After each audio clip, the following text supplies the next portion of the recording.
Good morning and good afternoon, everyone. Welcome to this Carnegie Endowment event. My name is Dan Baer. I'm the director of the Europe program here in Washington and senior vice president for policy research at Carnegie.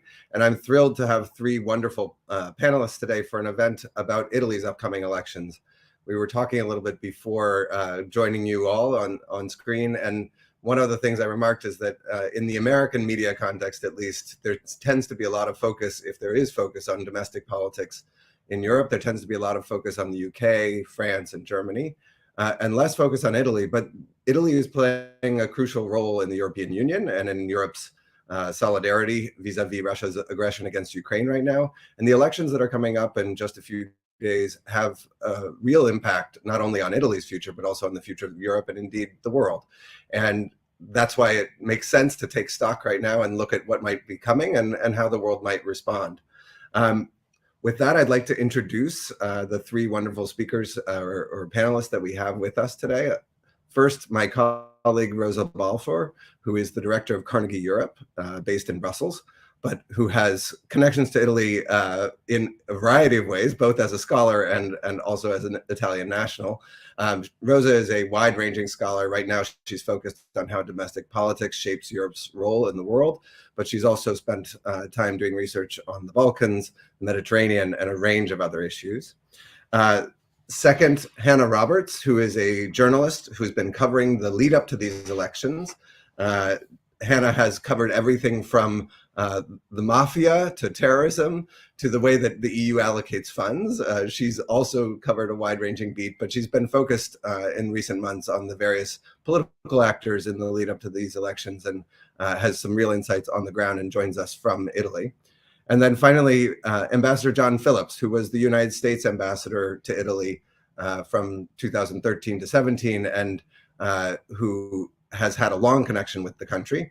Before he was a diplomat, John actually started a law firm that, among other things, worked on recovering fraud against the United States government. And one of my favorite statistics about Ambassador Phillips is that the work of his firm has returned over $12.3 billion to the US Treasury in fraudulent, by recovering it from actors who defrauded the government. And just to put that in context, $12.3 billion these days is several packages of weapons to be sent to Ukraine. So it's quite a lot of money. I'm really grateful to all three of you for joining for this conversation today. And to kick it off, I want to turn to you, Hannah, because you are on the ground there, and just ask you to give us a sense of who Giorgia Meloni, who is the presumptive, who looks likely to be the emergent victor of the elections and the next prime minister, who Giorgia Meloni is. She is somebody, obviously she was a minister in the Berlusconi government at a very young age, but just a few years ago, her party was winning less than 5%. And now all of a sudden it looks like she's going to be the next prime minister, the first female prime minister of Italy. Can you give us a sense of who she is? Yeah, she's quite a sort of unlikely character to be at the forefront of Italian politics. First of all, she's a woman, would be the first female prime minister. She's only 45, although she's been in politics for 30 years already. And she's an unmarried mother, which doesn't go down well in some of the more Catholic sectors of the population. But really, I think what you're asking is how she's done it. And one of the principal reasons is staying out of government. So the party was founded 10 years ago after she left Berlusconi's party, where she was Minister for Youth. And since then, for 10 years, the party has just completely stayed out of government through successive left-wing governments of unity, technocratic governments. So really, she's avoided getting her hands dirty. The other reason why she's enjoying some success now, I think, is because she's pretty consistent. She doesn't change her policy. She doesn't change what she says very much. And this is helping her gain some votes from her rival and ally on the right, Matteo Salvini, who's the leader of the League Party, which was the dominant right-wing party in the last elections. And the third reason is that she's managed to kind of really rework her image, probably just in the last year to 2 years, and she's cast herself much more as a moderate. So, for example, since the invasion of Ukraine, she has completely aligned herself with Mario Draghi's government, saying so absolute support for NATO and for Ukraine, and being clear that Russia is the aggressor. But even before that, she managed to move her party into the ECR, which is this sort of centre-right. Well, it's a sort of respectable centre-right to right grouping in the European Parliament. So she's not with the really right-wing Eurosceptic lot in the European Parliament, which includes people like Marine Le Pen and Germany's AfD. Can you say a little bit about, I mean, it sounds like she's been successful, but also the left has not been able to break through and make their own case. What's your perception of how to describe what's going on the center left? If she's managed to occupy, despite having actually some quite right-wing views and continuing to espouse them, if she's managed to occupy the center right, why has the center left not been able to take advantage of her background and her right-wing views in the past? Well, yeah, it does look very likely that she's going to be the leader of a right-wing coalition that's going to win.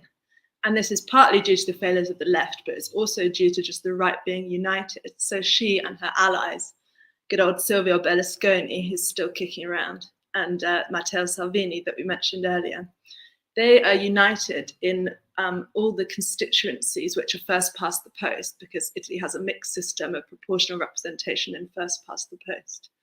And the fact that there's only a single right-wing candidate in all of these constituencies makes them extremely strong against the left, who will be fielding 3 or even more candidates. So the left is completely divided. But going back to what you were asking about the left, their campaign has been pretty lackluster.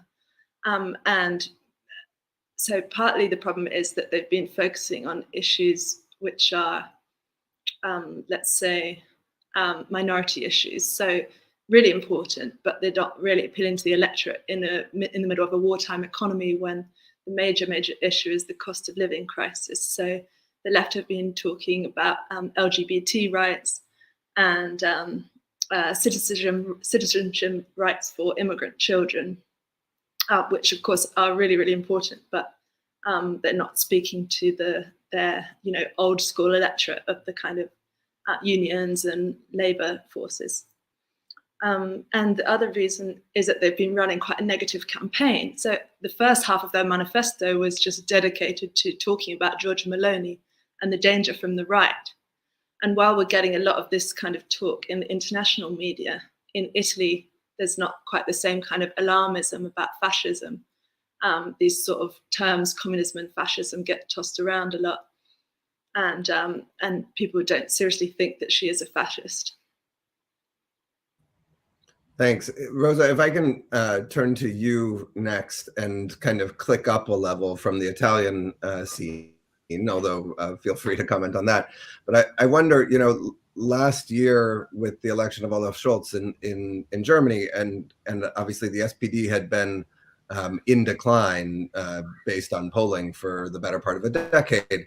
And the election of Olaf Scholz was surprising to some, and to many people, it marked perhaps the end of what had been a wave of right-wing populism that had come in the wake of the financial crisis and had lasted for the better part of a decade. And now with elections in Sweden recently, in the north, and this prospective win by the right wing in the south in Italy, do we have to start thinking about a second wave of European populism? Is this the right-wing populism? Is this the kind of echo of what we saw in the wake of the 2008 financial crisis, where there's in the wake of the pandemic and Russia's war on Ukraine, which is having economic consequences across Europe? Is there a second wave of populism brewing, and do you see it going elsewhere? Thank you very much, Dan, and thank you for inviting me.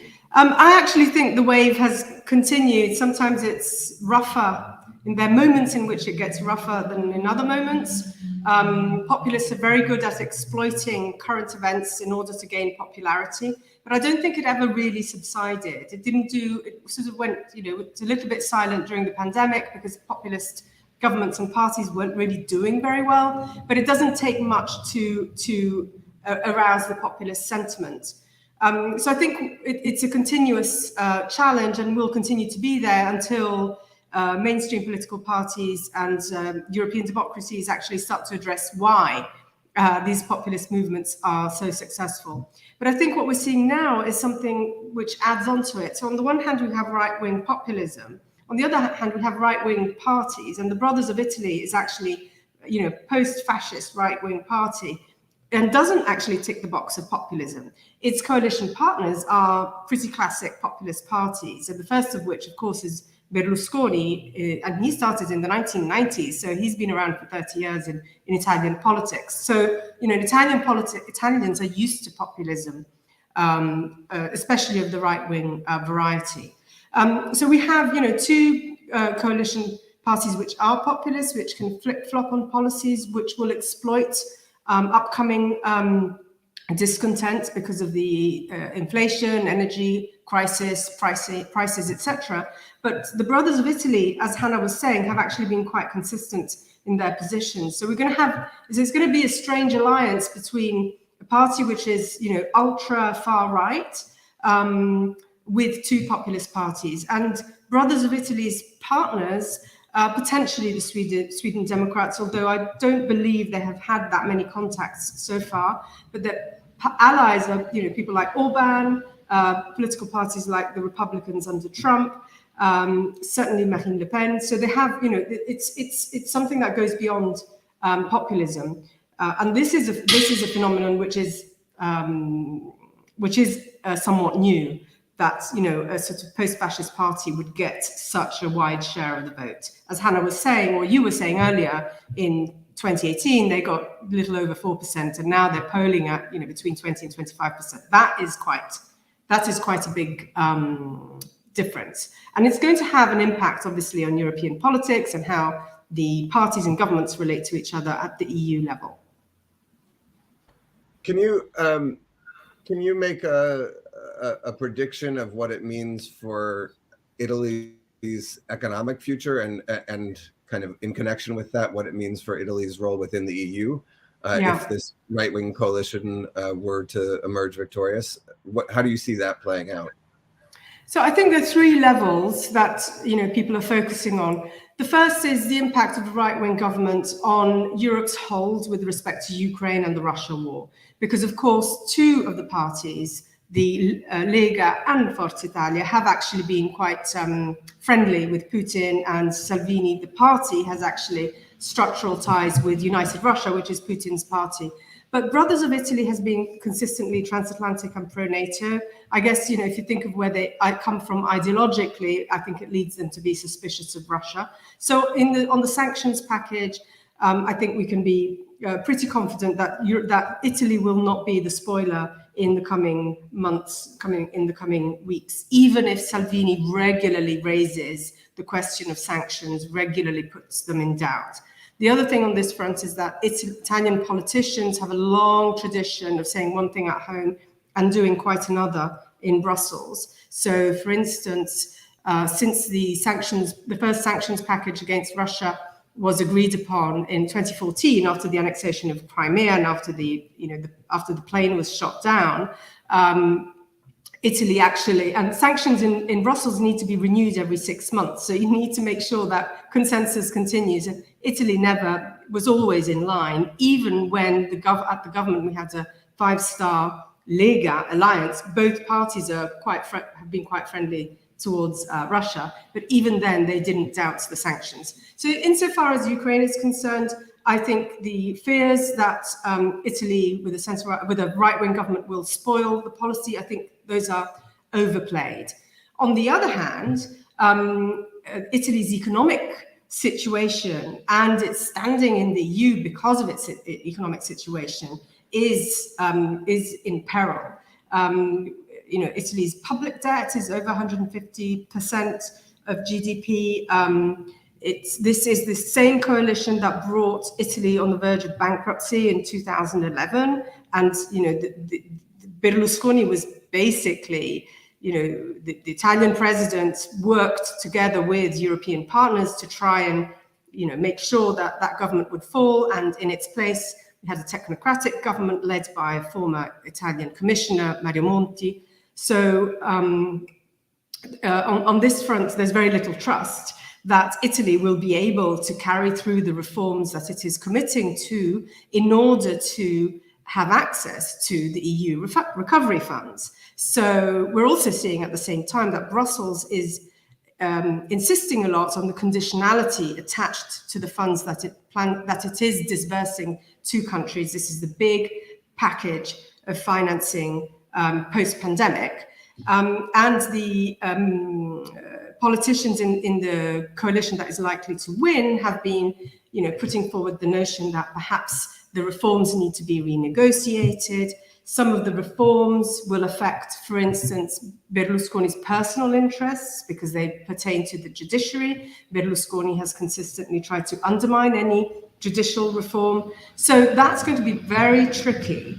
And if it is Brothers of Italy that gets the majority within the coalition, and if it is Giorgia Meloni to become the next prime minister, it's going to be very difficult for her to handle. On the one hand, all the promises made to the publics, on the other hand, the personal interests of some members of her coalition and the commitments made and the populism that they use and the Euroscepticism. So that's a second area where it's going to be complicated. The third, and I'll be brief here because I want to give space also to the other speakers, and that is the state of Italy's democracy. I mentioned before the connections with Orban's Hungary, or the Republicans of the sort of Trump modes of thinking.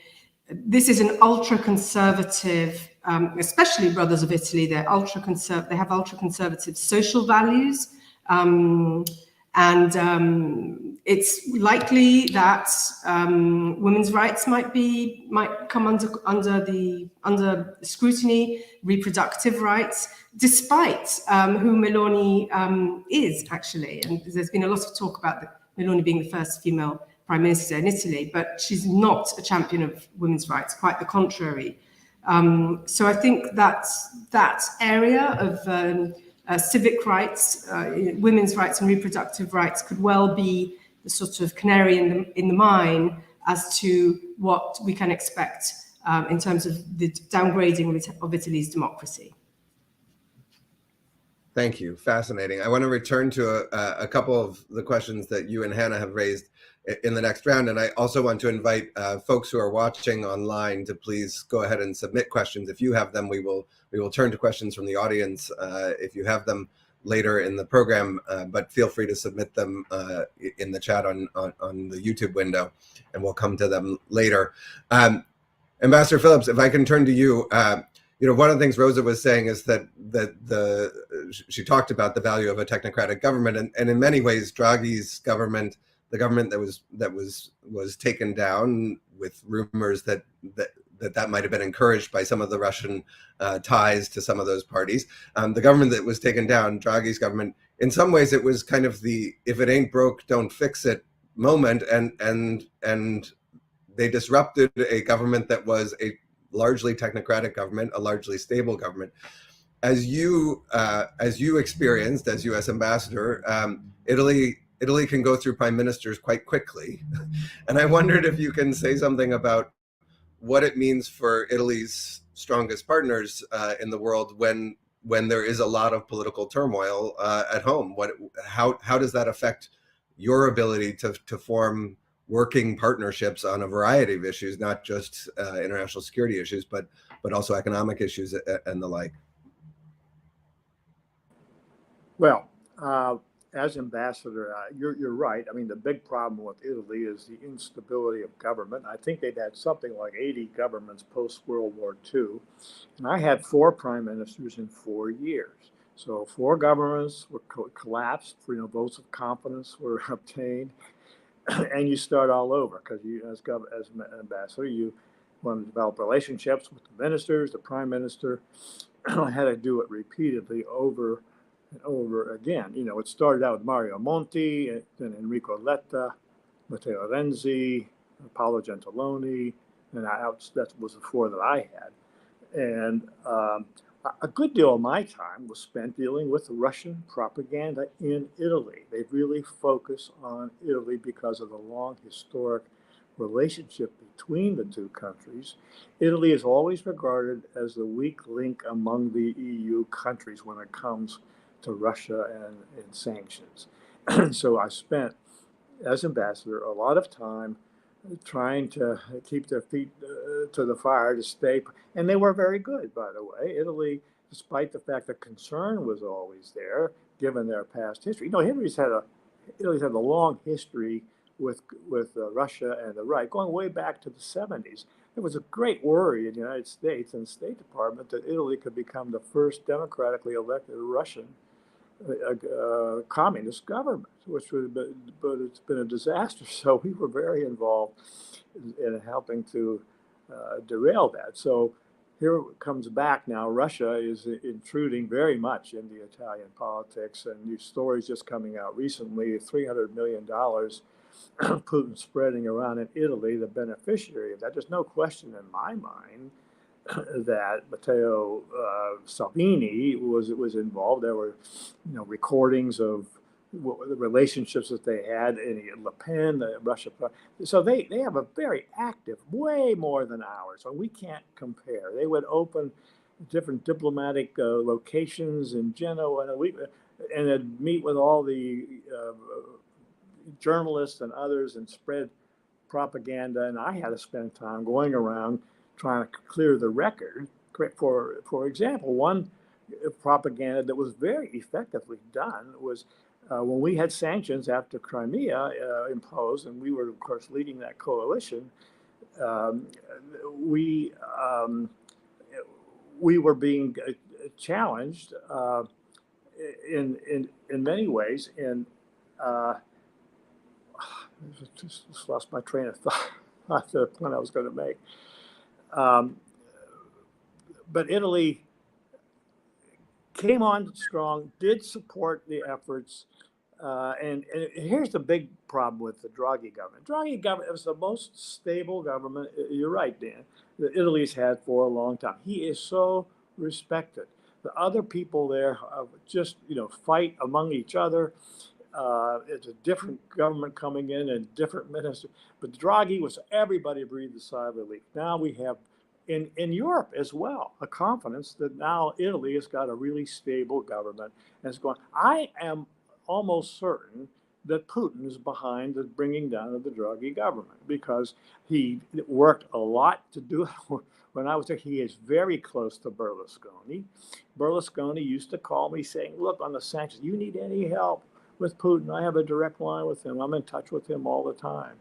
and he'd be very close. And, they went to these sex parties. We know that he would invite him to his place in Corsica. And so they talk all the time. And Putin wisely sees Berlusconi as his way of undermining the Italian structure and commitment to EU. And Italy is always seen as the weak link, but they've been strong, certainly since I've had it. They haven't faltered, yet there's a real concern that Russia, the trade, they put out this statement that it appeared everywhere in Russia, the only country that's benefited by the sanctions from Crimea is the United States. Their trade has gone up, and it's completely false. And I had to spend my time calling up journalists, former prime ministers. They managed to bribe even former prime. There's so many former prime ministers over here. It's hard to keep up with all of them. But they're very actively involved in that area. So there's a great suspicion, well-founded based on historical fact, that watch out, Russia is going to focus on Italy more than any other country to undo the coalition. And when Draghi was brought down, it was so stunning to the European country. I have these friends who are the European ambassadors to Italy, when I was there, and we stay in touch and we have a conversation every week. Here's their reaction whenever, to Italy. They were very worried Italy was not going to join the coalition here, given the past performance. But when Draghi was selected, they said, "Oh my God, I can't believe Draghi," and it gave the confidence to Europe that Italy has finally, got some real competence in there. They're going to make the decisions that need to be helped. This money that we're giving that we know will be spent wisely, et cetera. So when Draghi is brought down for no reason whatsoever, other than I'm sure Putin called up Berlusconi, and who is 86 in ill health. He's still got his power. He's been there for 30 some years, and I spent a lot of time with him, despite the fact he wasn't prime minister, and he's still a big player. He called out Berlusconi and it said, "I need your help. Let's bring," and it's his last hurrah.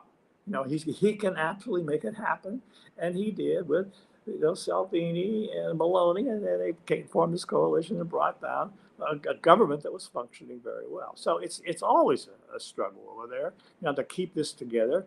I don't know what's going to happen with Meloni as a new prime minister, and I just know that in my dealings with Letta, Matteo Renzi, I knew all these people very well, but some of them are just very hostile. Matteo Salvini called for my resignation with the New York Times and the Washington Post because I had dared to say what our position was on this referendum to have stability of government, which is the biggest problem that Italy faces. And I said, well, America supports it, and because the reasons our CEOs don't invest over there because there's no stability. You don't know who's going to be in charge in the next month or 5 months or 6 months, and so they voted against that because Renzi embraced it as his own. He wanted to have legitimacy since he wasn't elected first time around, and they said, a vote for me is a vote for the referendum. Well, they turned against Renzi and they voted against the referendum, not because they disliked it, because it was Renzi. It was a way of bringing him to. Italian politics are really complicated, but I think it's a time of concern as we make this transition to see what Italy does.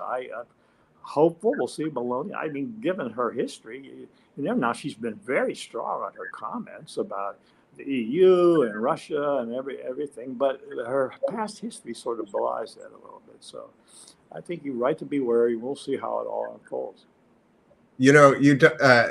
I could imagine somebody sitting in Rome and flipping the script and saying, you guys seem to have a stable government right now. Joe Biden is, passing major legislation that is addressing various parts of an economic transition, an energy transition, et cetera. And we can't actually make a good relationship with you because we don't know what's going to happen in your midterm elections, and you may elect a Republican House, and that may lead to investigations and impeaching Joe Biden and whatever. And we don't know what's going to happen in 2024. And the United States seems to be quite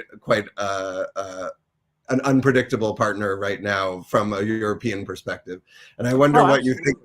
Do you think Italians would see the U.S. political context as one that also makes the partnership challenging? Yes, I do. I think I could tell you this. Boy, they were just so utterly shocked with the election of Donald Trump.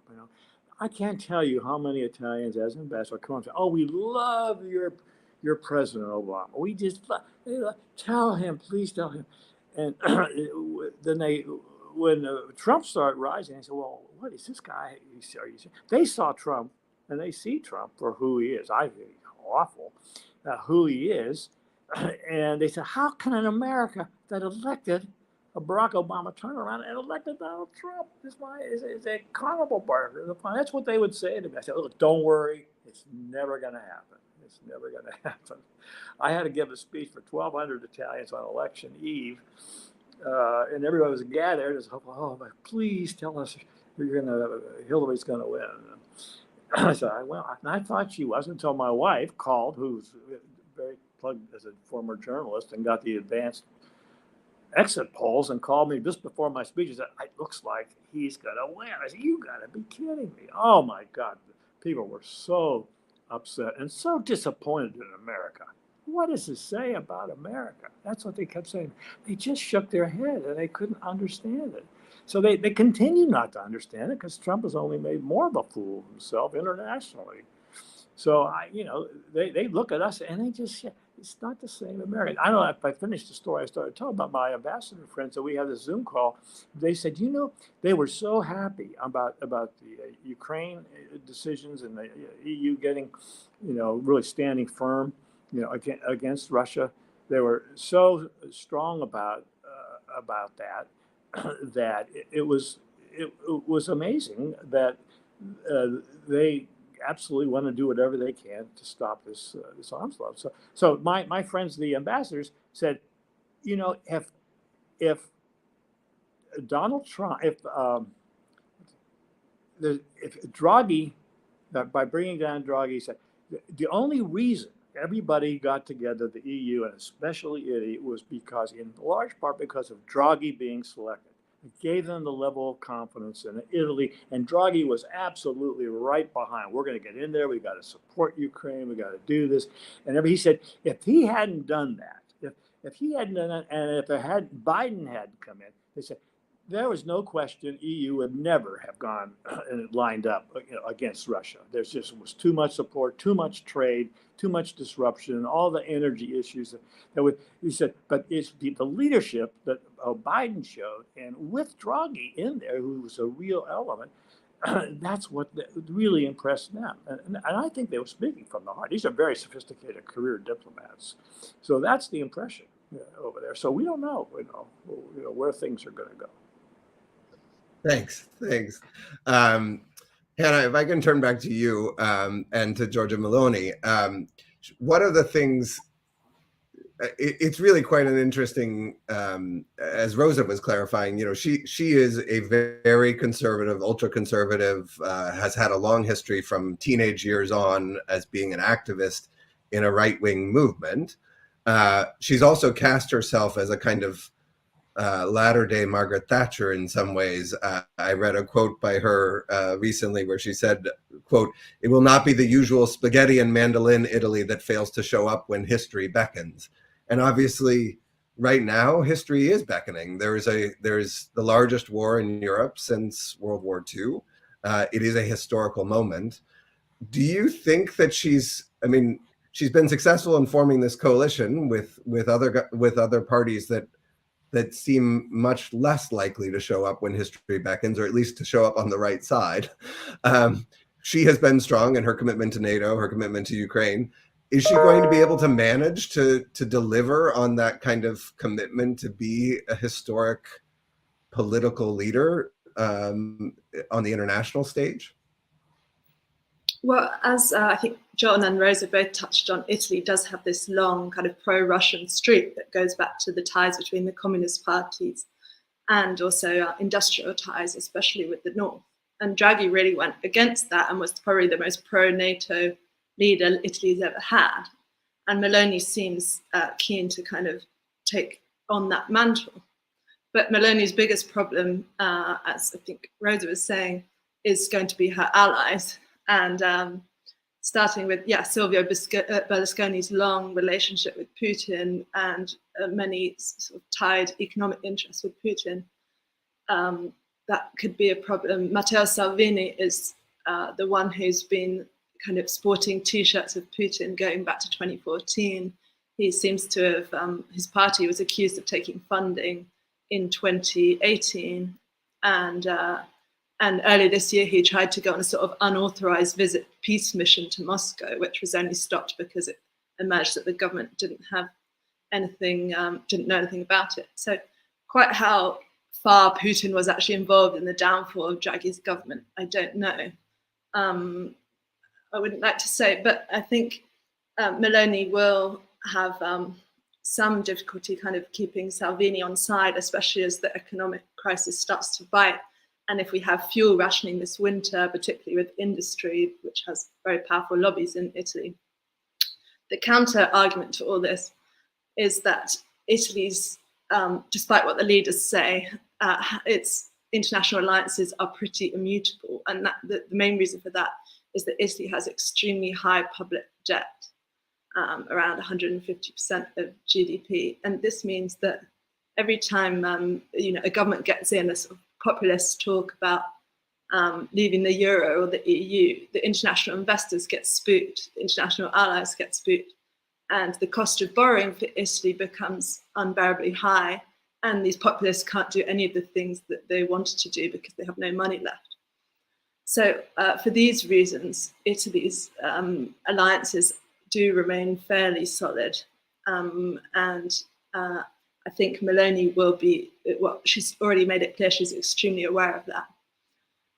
She is sticking very close to the sort of dialogue of reassuring Europe that she's not going to move very far from the recovery plan. If she changes it, it says in her manifesto, this is the economic post-pandemic recovery plan, that Italy is due to get the most money out of all the European countries from. Yeah, if she does change it, she just wants to make small changes to the energy section to make it more useful in the current conditions since the war with Ukraine. And yeah, I think Meloni is keen to stay inside the lines when it comes to economic policy and international allegiances. Where she's got more room to kind of enact her far-right agenda is probably at home in areas such as immigration and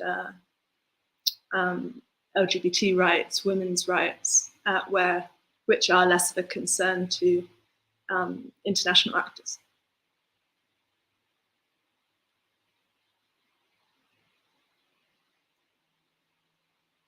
Sorry, yeah, go ahead, John.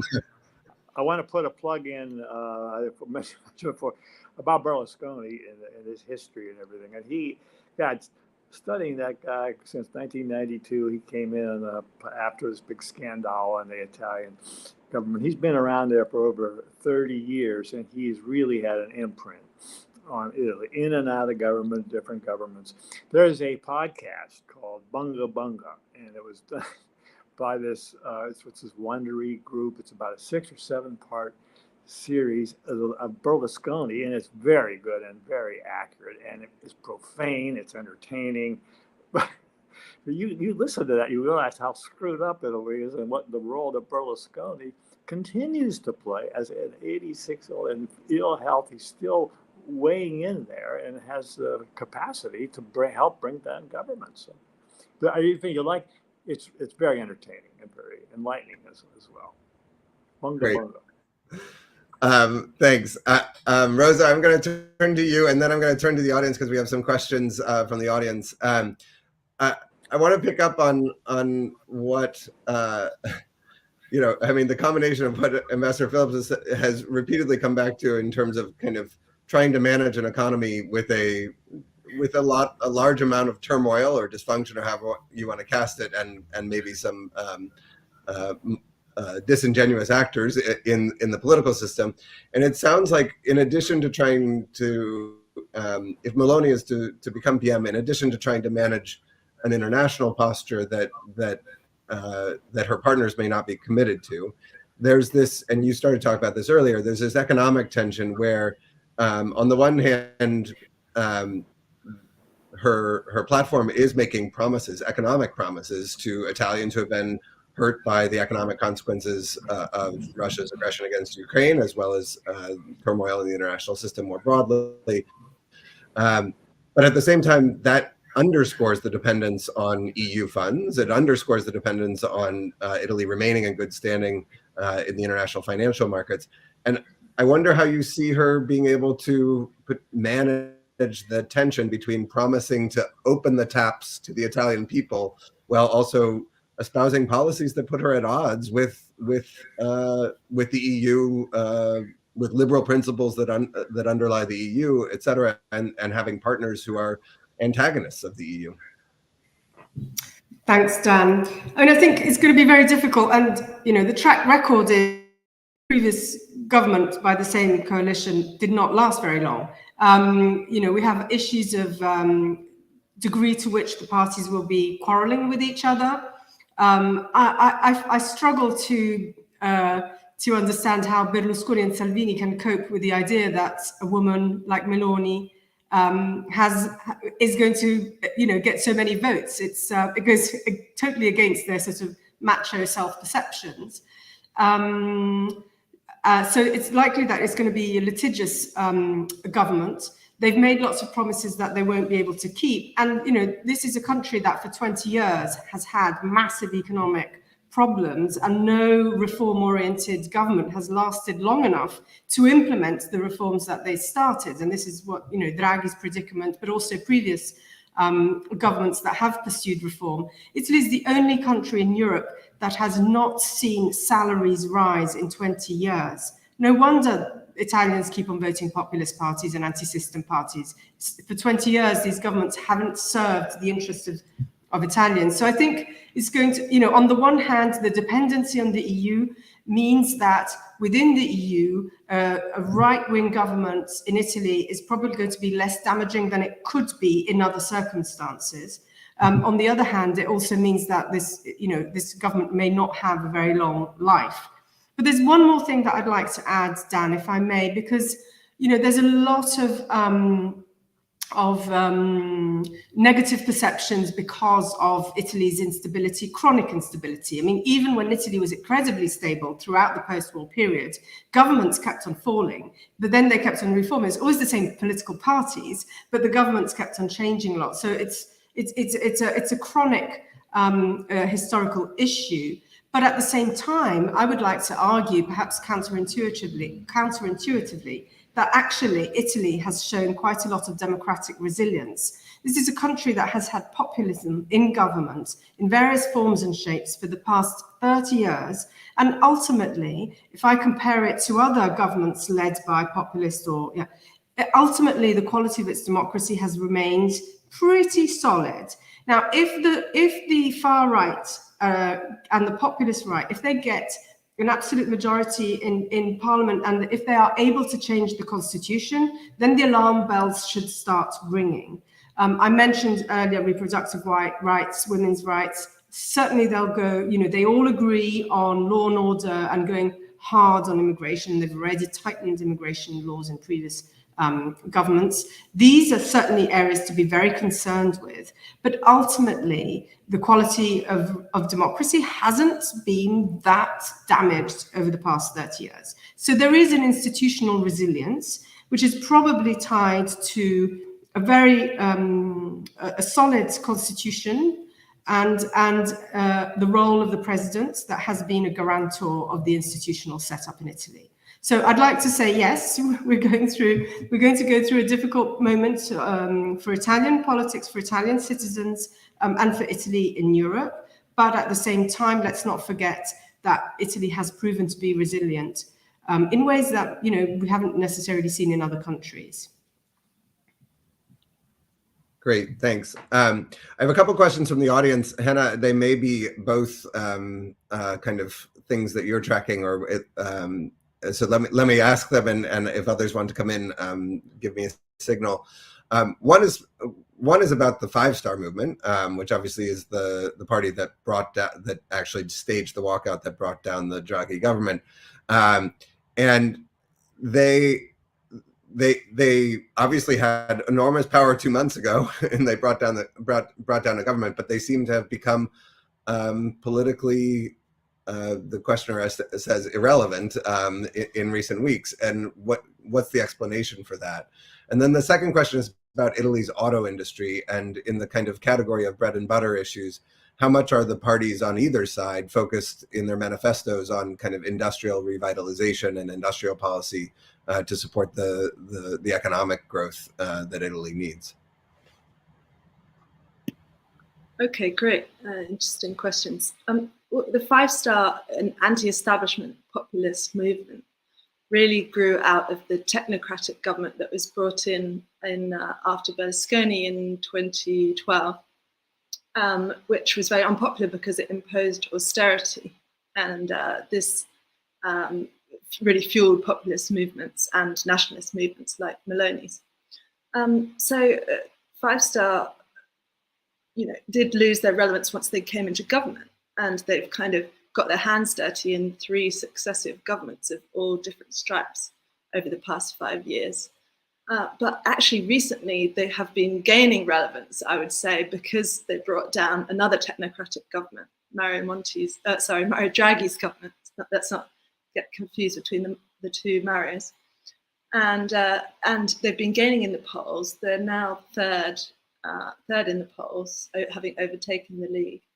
And they've got a really good crutch in this election, because they brought in welfare payments for unemployed people, about €800 a month, which is a huge amount in the poor areas of the south. And the right-wing coalition that are likely to win are threatening to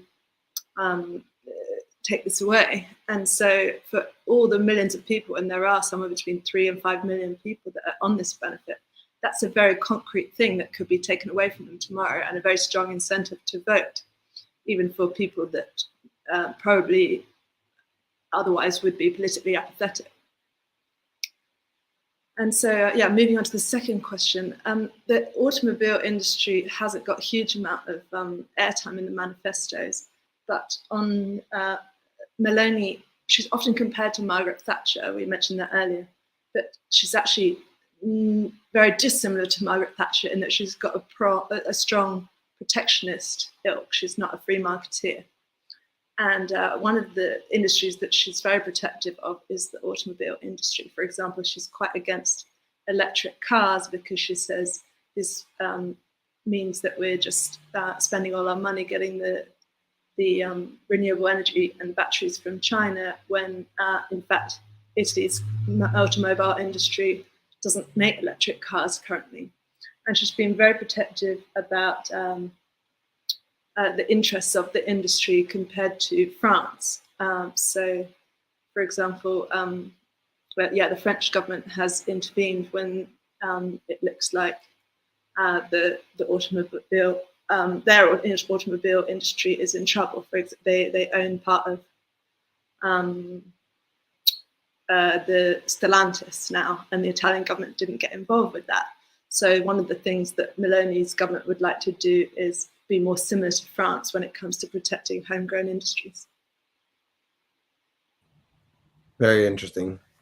Another audience question is about whether the political shifts in recent years, and particularly the rise of support for Meloni's party for Brothers of Italy, whether that has been geographically disparate, or whether it's been different in the North and the South, and whether you can make any conclusions based on where her support has risen. Obviously, she herself is Roman, and her political associates are a kind of clique of Romans. But has she been particularly successful in the North or in the South in terms of building the support for her party? The areas where she's really built her power base so far are in the center of Italy. So her party already runs 2 regions, Abruzzo and Le Marche, in central Italy. She has gained a lot in popularity in the south because she kind of looks and sounds and feels like a southern Italian woman. She's authentic. She's got her working class credentials, and she speaks the language of the poor, really. But there are signs recently that she's really gaining in the north and taking away votes from the League. From what I've been hearing during the election campaign, voters that normally vote for the League are telling the volunteers who are campaigning that normally they would vote for the League, but they just can't vote for Salvini because he's too unstable and extremist. And so they're going to vote for Meloni instead.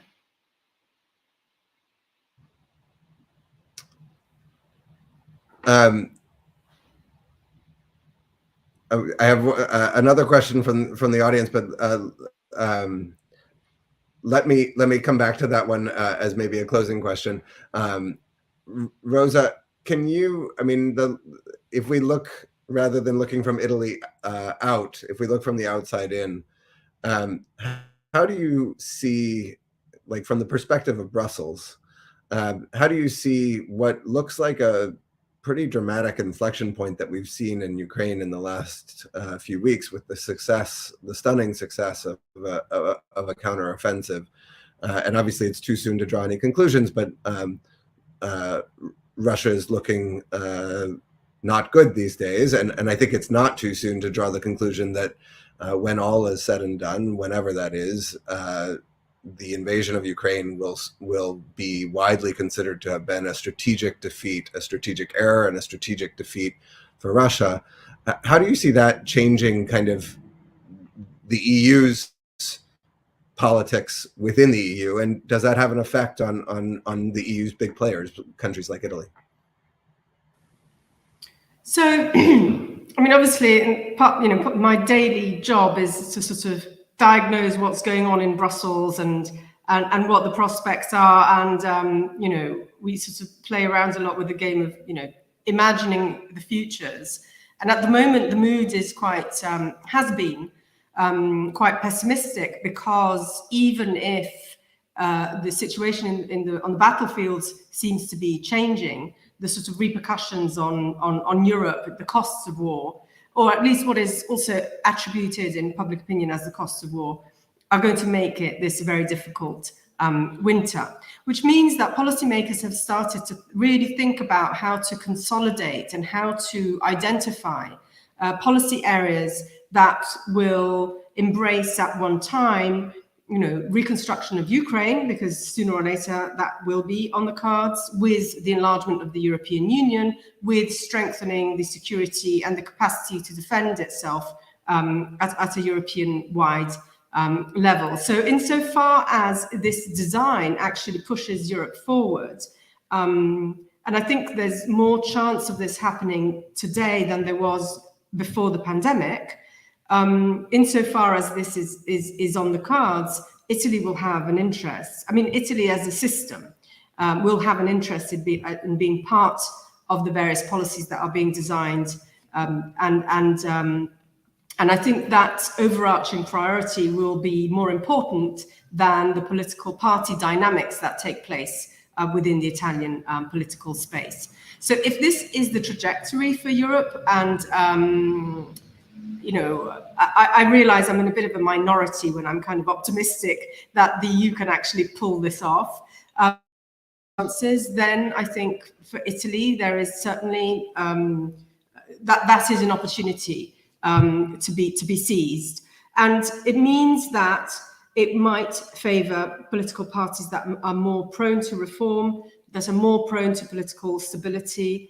And I think if the EU manages to put out the incentives for these political actors to pursue that, then you can create a package where it's not just a question of existential survival. It's also a question of reinventing Europe for the future on a grander scale, on a broader, larger scale, a future that includes Ukraine, Moldova, the Western Balkans, etc.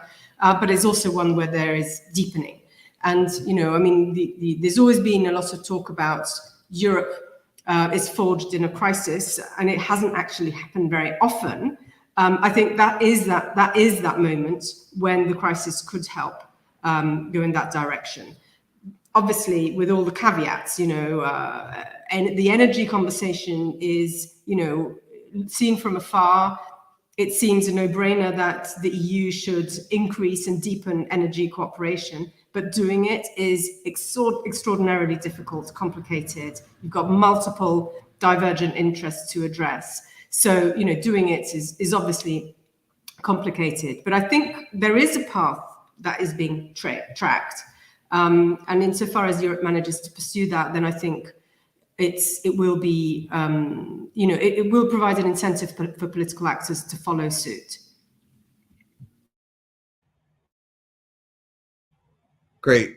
I'm going to ask two final questions. The first one for Ambassador Phillips, and the second one for Rosa and Hannah. And I'm going to tell you both of them so that Rosa and Hannah have time to think. But Ambassador Phillips, the question for you is kind of, you've spent some time looking backward and seeing what we can learn from the recent past of Italy. And I wonder, I guess the easy question is how important is it that the United States have an ambassador in Rome, which we don't right now, given this turmoil? And the kind of more granular one is what advice would you have for somebody going out to Rome as the U.S. ambassador and having to engage with a government that has different values than the United States does in some respects? And what advice would you give to that person?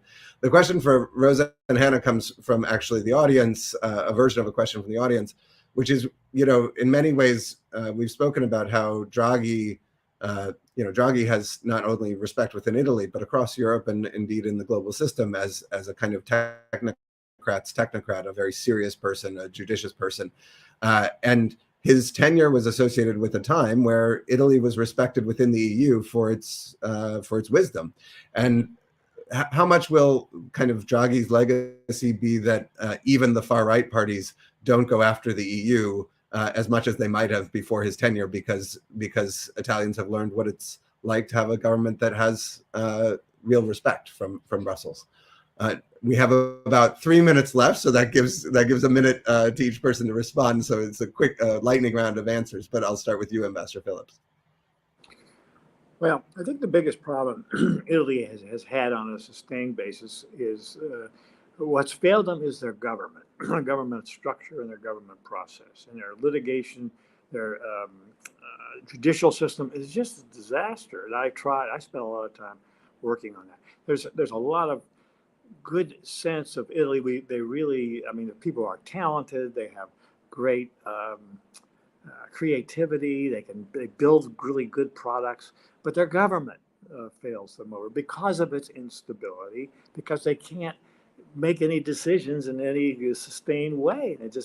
They've got to figure out how to change that. And I wouldn't give up just because that referendum lost before, because I think Italy has a great deal to offer and can do a lot more to improve its own economy. Right? They haven't had any GDP growth and any for like 15 years or so. They're suffering because they're badly managed. And you need to focus on that as I did and others did, how we can help and things that you can do, and like in the judicial system, but it's just never any progress. It's just paralysis, governments falling one after another, and losing Draghi was just a huge blow. But the American ambassador has a really significant influence, not because of who you are personally, but just you're the 800-pound gorilla. They need so much of America's cooperation. So you do have an opportunity to go in and express strong opinions about the direction. They love Americans. They love Americans, and they loved Obama. But we just suffered a huge blow internationally over the last 4 years with Trump. It's just remarkable, the comments that people make, and they just shake their head about America. How can America do that? So it's not going to be easy at all. You would not want to have your name associated with being Donald Trump's ambassador. I did. When I resigned, as you have to do every year, I said, I will not seek nor will I accept an extension of my time of 1 minute beyond noon on January 20th, because I would not want to be associated with Donald Trump in any way. So it's going to be a real challenge. We'll see. Thanks, Hannah. Do you think the kind of right wing will try to hold on to some of the Draghi halo, even as they replace him? Well, I think Italy's had quite a difficult relationship with the EU over the past 10 years and sometimes felt badly treated in terms of migration policy and austerity and fiscal rules. And the pandemic really changed that, because the EU started, the ECB were buying their bonds, and Italy is the biggest recipient of the pandemic. So we're seeing really different tones now compared to the 2018 election, much more moderate tones compared to the EU.